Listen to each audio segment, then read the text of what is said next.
Zakaz mallarından davamlı qaçılavatımız kız valla. Şu dükkanın orunu soravatkan kız valla.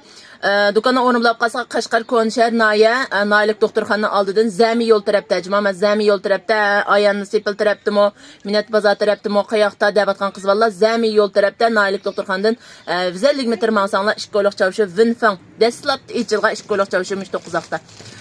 Şu işkolik çavuşununki qarış tarafida güzel emra kiyim keçek dokne Naylik doktorxan tarafdan kelgende.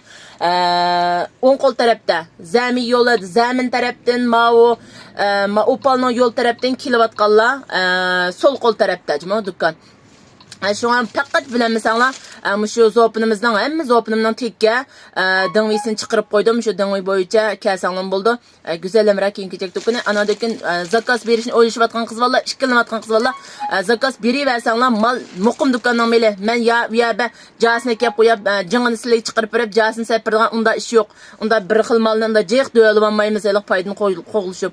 Şuna her kandan mal desanglar malınki cıng casını ağrıp silige düşendügen çağdımı men de malıp bakan xaridalarımız uqudu.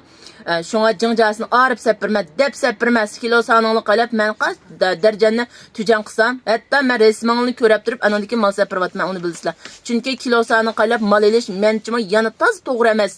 Çünkü boyigizlik bilen kilo sanını anadaki siliş toğan çağda anadaki bolğan gap. Bazı qızvalı 75 kilo degen bilen 80 kiloluk qızvalınınki bazı boyigizrak qızvalınınki bedenden usqını çoğraq çıkıp qalıdı. Anadaki töven qosqun ba qosqu va ya qosqu yo'q degandek.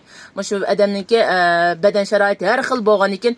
Ma kiyim, şuna ma kiyimning darjining bek kirishvanmanglar. Men 3x'ni kiydim, çoqum hozir 3x'ni kiyme. Men 4x'ni kiydim, hozir çoqum 4x'ni kiyme deydigan gap yo'q. Hozir nomerning, şu kiyimning nomerimi bek egizpas. İştanning bo'lsin, ko'ptining bo'lsin.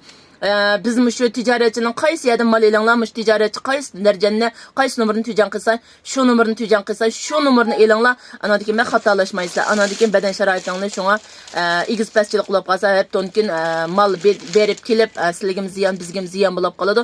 Şuna biz şu amal ba, biz sizlik kelgan derjanne tücan qilib separatmiz. Ma qar ko'nikimdimi ish qilmang de qizlar. Anadiken bazı kızlar sen çoğun kep qağdep qılab qalsa bir atal tasma çoğun kep qılamı dep özüm ko'nglimda o'ylasam bir ataldan tasmani tapi qilib qaytib sepirvatman. Şuna mallarımdan her qanday çağda xatirjam bo'lsam bo'ldi. Men ko'z ko'nikimizda hozir yana bir tal mengib ketdi. Zakazga anandan boshqasidan bo'ladi. Şuna müştaq mal ehtiyacı var kız valla davamlı dükkan kelsanlımı ve yoki zakaz versanlımı işençilik mal bilen ta'minlaymiz. Amsa dükkan kelişinglarni zakaz berishinglarni qizg'in qarshi olmay xayr xo'sh ketdik. Boshqa mallarımga chiqarib beramiz.